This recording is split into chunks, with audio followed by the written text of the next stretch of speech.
തെമ്മാടിത്തമ്പുരാൻ ഭാഗം 7. രചന അവതരണം ദിവ്യരാജ്. നമ്മളെന്താ ഇവിടെ? വല്ലാത്തൊരു ഭയം വന്നവളെ പൊതിഞ്ഞതും മെല്ലെ ചോദിച്ചു.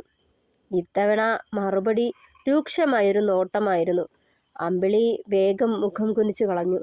എന്തിനാ പേടിക്കണേ, ഞാനുണ്ടല്ലോ കൂടെ. അവളുടെ മുഖം മങ്ങിയത് കണ്ടതും ചേർത്തു പിടിച്ചു രുധിൻ അവളെ. പകപ്പോടെ അവനിൽ നിന്നും അകന്നു മാറാൻ ഒരു പാഴ്ശ്രമം നടത്തിയവൾ. എന്തിനാടി കിടന്ന് പിടയ്ക്കണേ? 2-4 ആഴ്ച കൂടി കഴിയുമ്പോൾ എൻ്റെ കൈയും പിടിച്ച് നാരായണീയത്തിലേക്ക് വരേണ്ടവളാ. അത് പറയുമ്പോൾ അമ്പരപ്പോടെ അവനെ നോക്കിയവൾ. അതിന് തീയതി നിശ്ചയിച്ചില്ലാലോ? നെഞ്ചിടിപ്പോടെ തിരക്കിയവൾ. തീയതിയും നേരവും ഒക്കെ നിശ്ചയിച്ചു, നീ അറിഞ്ഞു കാണില്ല. ചെറുചിരിയോടെ പറഞ്ഞതും എപ്പോ? ഇന്ന്. രാമൻ മാമ നിന്റെ വീട്ടിൽ വന്ന് സംസാരിച്ചു. അവിടെ ആർക്കും എതിർപ്പില്ല. അപ്പോ നിനക്കും കാണില്ല അല്ലേ? കണ്ണു കുറുക്കിയത് ചോദിക്കുമ്പോൾ അവനെ തന്നെ ഉറ്റുനോക്കി നിന്നേയുള്ളവൾ. ഉച്ചയ്ക്ക് വിളിച്ചപ്പോൾ കൂടി അമ്മ ഇതേപ്പറ്റി ഒന്നും തന്നോട് പറഞ്ഞില്ലല്ലോ എന്നായിരുന്നു അവളുടെ ചിന്ത. എന്താടി ആലോചിച്ച് നിൽക്കണേ? അവളെയൊന്ന് തട്ടി വിളിച്ചതിനൊപ്പം കണ്ണു ചിമ്മി കാട്ടിയവൻ. ഒന്നുമില്ലെന്ന് വിളർച്ചയോടെ തലയാട്ടിയതും ആ കവിളിൽ മെല്ലെ കുത്തിപ്പിടിച്ച മുഖമുയർത്തി. എന്താ, നിനക്ക് എതിർപ്പ് വല്ലതും ഉണ്ടോ? അവൻ്റെ നോട്ടം കൂർത്തു. ഇല്ലെന്ന് നേർത്തൊരു ചിരിയോടെ തലയാട്ടി അവളും. ആ വീടിന് മുന്നിലായി തൂക്കിയിട്ടിരുന്ന മണിയടിച്ചതും അകത്തുനിന്ന് പ്രായം ചെന്നൊരു സ്ത്രീ വന്ന് വാതിൽ തുറന്നു.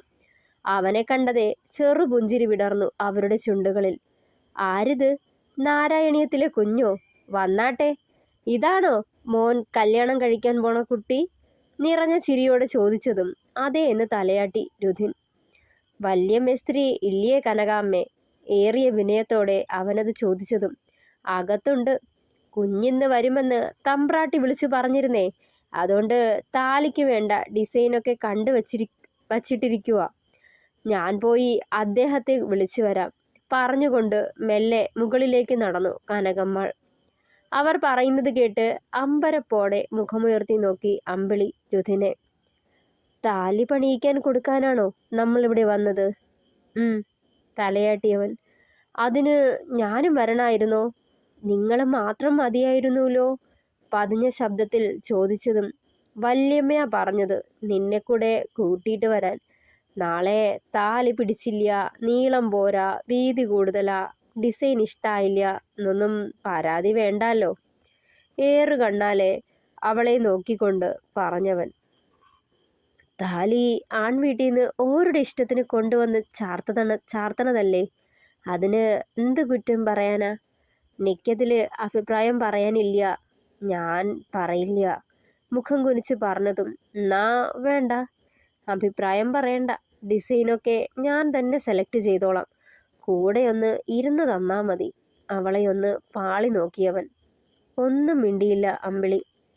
ആ രുധിനെ, വല്യമ്മ പറഞ്ഞിട്ടുണ്ടായിരുന്നു കേട്ടോ വരുംന്ന്. കയ്യിൽ വലിയൊരു ബുക്ക്ലെറ്റും കൊണ്ട് വരുന്നയാളെ കണ്ടതും രുധിൻ എഴുന്നേറ്റ് നിന്നു. കൂടെ അമ്പിളിയും. ഇരിക്കു കുട്ടിയോളെ. അയാളുടെ അനുവാദം കിട്ടിയതും ചെയറിലേക്ക് ഇരുന്നവർ. കനകെ, കുട്ടികൾക്ക് ചായ എടുക്കൂട്ടോ. അകത്തേക്ക് നോക്കി അയാൾ വിളിച്ചു പറയുന്നുണ്ടായിരുന്നു. ഇതിൽ പുതിയ ഫാഷനിലുള്ള ചെയിനുകളും താലിയും ഒക്കെ ഉണ്ട്. രണ്ടാളും കൂടി കണ്ടുപിടിച്ചോളൂ. ബുക്ക്ലെറ്റ് അവർക്ക് നേരെ നീട്ടി ആ മനുഷ്യൻ. അത് വാങ്ങി ഓരോ പേജായി തുറന്നു രുധിൻ. വെറുതെ നോക്കിയിരുന്നത് അല്ലാതെ നന്നായി ശ്രദ്ധിച്ചുകൂടിയില്ല അമ്പിളി. നോക്കിയും പാത്തും കുറേ പേജുകൾ മറിച്ചിട്ട് ഒരെണ്ണം അവൻ്റെ കണ്ണിലുടക്കിയെന്നായി. വലിയ മേസ്തിരി, ഇത് മതി കേട്ടോ. നല്ല ഡിസൈനാ, സിമ്പിളാണ്, നല്ല ഭംഗിയുമുണ്ട്. ആ ഡിസൈൻ അവന് നല്ലോണം ബോധിച്ചെന്ന് മുഖത്തെ ചിരി കണ്ടപ്പോൾ തന്നെ അമ്പിളിക്ക് മനസ്സിലായിരുന്നു. ആ, ഇത് നല്ല ഡിസൈനാ. പഴക്കം ചെന്നാലും ഒത്തിരി നാൾ കിടന്നോളും. അയാൾ പറഞ്ഞിട്ടും അതിലേക്കൊന്നും നോക്കിയത് കൂടിയില്ല അമ്പിളി. താലിമാലയുടെ ഡിസൈനിലോ എത്ര നാള് കിടക്കുമെന്നതിലോ അല്ല കാര്യം. അത് ധരിക്കണയാളും ധരിപ്പിക്കുന്നയാളും തമ്മിലുള്ള ബന്ധത്തിൻ്റെ അടിത്തറയാ പ്രധാനം. രണ്ടുപേരും തമ്മിലുള്ള ബന്ധം ദൃഢമാണെങ്കിൽ വെറുമൊരു മഞ്ഞച്ചരടായാലും അതും മൂല്യമുള്ളതായിരിക്കും. അല്ല എങ്കിൽ എത്ര പവനിൽ മെനഞ്ഞെടുത്തതാണേലും വെറുമൊരു മാല, അത്രേയുള്ളത്. അമ്പിളി ഒന്ന് നിശ്വസിച്ചുകൊണ്ട് ഓർത്തു. ഓൾക്കും എതിരഭിപ്രായമൊന്നുമില്ല വല്യമേസ്തിരി, ഇത് തന്നെ പണിതോളൂ, രുധിൻ നിറഞ്ഞ ചിരിയോടെ പറഞ്ഞു. എന്നാ പിന്നെ തിങ്കളാഴ്ച സ്വർണം പൂജയ്ക്ക് വച്ചങ്ങട് തുടങ്ങാം. ഇതാ ദക്ഷിണ, പറഞ്ഞുകൊണ്ട് എഴുന്നേറ്റ് നിന്നു രുധിൻ. വെറ്റിലയുടെ മുകളിലായി വെച്ച ഒരു കെട്ട് നോട്ടിനൊപ്പം ഒരു കുഞ്ഞു മോതിരവും വെച്ച് അയാൾക്ക് നേരെ നീട്ടി. ഇരു കൈയും നീട്ടി അയാൾ അത് സ്വീകരിച്ചു, കണ്ണുകളടച്ച് പിടിച്ചുകൊണ്ട്. ദേവിയേ, സർവം മംഗളായിട്ട് നടക്കട്ടെ. അവരുടെ പ്രവർത്തികൾ അമ്പരപ്പോടെ കണ്ടു നിൽപ്പുണ്ടായിരുന്നു അമ്പിളി. ഇത് സുമിത്രയുടെ ആവും അല്ലേ? ആ ചെറിയ മോതിരം കയ്യിലെടുത്ത് തിരിച്ചും മറിച്ചും നോക്കിയിട്ട് അയാൾ ചോദിച്ചതും അതേ എന്ന് തലയനക്കിയവൻ. പാരമ്പര്യമായിട്ട് നാരായണ്യത്തിലുള്ളവർക്ക് പൊന്നൊരുക്കുന്നത് ഇവിടെന്നാ. എൻ്റെ അപ്പനപ്പൂപ്പന്മാരുടെ കാലത്തേ തുടങ്ങി വെച്ചൊരു ആചാരമാ. താലി പോലുള്ള വിശിഷ്ട ആഭരണങ്ങൾ പണിയുന്നേരം തായുടെ, അതായത് അത് ആർക്ക് വേണ്ടിയാണോ നിർമ്മിക്കുന്നത് അവരുടെ അമ്മയുടെ ഏതെങ്കിലും ഒരാഭരണം കൂടി അതിലേക്ക് ചേർത്ത് വെക്കുന്നത്. അമ്പരപ്പോടെ ഇരിക്കുന്ന അമ്പിളിയെ നോക്കി അയാളത് പറയുന്നുണ്ടായിരുന്നു. അമ്പിളി മെല്ലെ ഒന്ന് പുഞ്ചിരിച്ചു. കല്യാണത്തിന് ഇനി അധികം ഇല്ല അല്ലേ രുധിനെ? അയാൾ എടുത്തു ചോദിച്ചതും അതേ എന്ന് തലയാട്ടിയവൻ.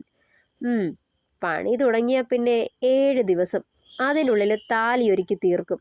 ഞാനോ കേശവനോ അതവിടെ കൊണ്ടെത്തിച്ചോളാം, പതിവ് തെറ്റിക്കില്ല. അയാളത് പറയുമ്പോൾ രുധിൻ തലയാട്ടി സമ്മതിച്ചു. കനകമ്മാൾ കൊണ്ടുകൊടുത്ത ചായയും വാങ്ങിക്കുടിച്ച് രണ്ടാളും പുറത്തേക്കിറങ്ങി. പുറപ്പെടാൻ നേരം വീട്ടിൽ നിന്നും അമ്പിളിയുടെ ഫോണിലേക്ക് അമ്മയുടെ കോൾ വന്നിരുന്നു. നേരം വൈകിയിട്ടും അവളെ കാണാഞ്ഞിട്ടുള്ള വിളിയായിരുന്നു. വേഗം ഫോൺ അറ്റൻഡ് ചെയ്ത് രുധിനൊപ്പമാണെന്ന് പറഞ്ഞവൾ. നീ അമ്മയോട് പറയാണ്ടാണോ ഇത്ര നേരവും ഇരുന്നേ? കോൾ കട്ടായ ഉടനെ അവൻ അവളെ കൂർപ്പിച്ചൊന്ന് നോക്കി. അത് പിന്നെ ഇത്തിരി നേരം സംസാരിച്ച് തിരികെ പോവാന്ന് കരുതിയാ നേരത്തെ ഇറങ്ങിയത്. ഇവിടെ വരണ കാര്യമൊന്നും പറഞ്ഞില്ലല്ലോ. ഇവിടെ വന്നപ്പോൾ ആകെ അമ്പരപ്പിലായിപ്പോയി. വീട്ടിൽ വിളിക്കുന്ന കാര്യം മറന്നുപോയി. ശബ്ദം താഴ്ത്തി പറഞ്ഞതും ഇത്തിരി നേരം സ്വൈര്യമായിട്ട് സംസാരിക്കാന്ന് കരുതി തന്നെ അമ്പലക്കുളത്തിലേക്ക് വിളിപ്പിച്ചത്. അപ്പോഴാ വല്യമ്മ ഈ വള്ളിക്കെട്ടിൻ്റെ കാര്യം പറയണേ. പിന്നെ എന്ത് ചെയ്യാനാ? അലസമായി പറഞ്ഞുകൊണ്ട് ബുള്ളറ്റ് സ്റ്റാർട്ടാക്കിയവൻ. കയറി വേണ്ടേ? പറഞ്ഞതും പിന്നിലായി കയറിയിരുന്നവൻ പെട്ടെന്ന് വണ്ടി മുന്നോട്ടെടുത്തതും മുന്നിലേക്ക് ആഞ്ഞവൾ പരിഭ്രാന്തിയോടെ അവൻ്റെ വയറിൽ ചുറ്റിപ്പിടിച്ചു. ചെറുതായൊന്ന് ചിരിച്ചു രുധിനന്നേരം. ചമ്മലോടെ കൈവലിച്ചു മാറ്റാൻ തുടങ്ങിയതും അവൻ അവളുടെ കയ്യിൽ പിടുത്തമിട്ടുകൊണ്ട് തടഞ്ഞിരുന്നു.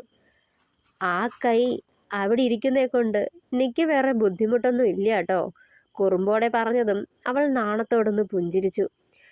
ഇന്നിപ്പോ കാണാൻ പറ്റിയെങ്കിലും ഒന്നും സംസാരിച്ചില്ലല്ലോ, അപ്പോ നാളെ കാണാം അല്ലേ? ഇടയ്ക്കൊന്ന് ചെരിഞ്ഞ് അവളെ നോക്കിയവൻ.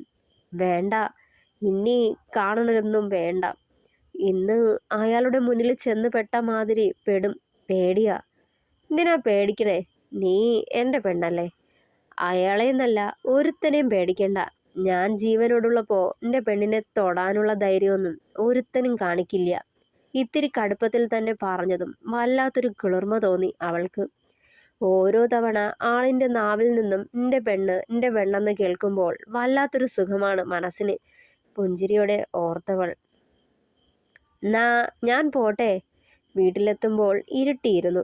സമയം 7:30 വീടിന് മുന്നിലെ റോഡിൽ കൊണ്ടുചെന്ന് വണ്ടി നിർത്തിയതും തിടുക്കത്തിൽ ഇറങ്ങിയിട്ട് രുധിനോട് യാത്ര പറഞ്ഞു പോവാൻ ഒരുങ്ങിയവൾ. മുന്നോട്ട് നടക്കാനാഞ്ഞതും അവളുടെ കൈത്തണ്ടയിൽ അവൻ്റെ കൈ അമർന്നിരുന്നു. പെട്ടെന്നൊന്ന് തിരിഞ്ഞു നോക്കിയവൾ പകപ്പോടെ. അവനെ നോക്കിയതും വലിച്ച് അവൻ അടുത്തേക്ക് നിർത്തിയിരുന്നു. തുടരും.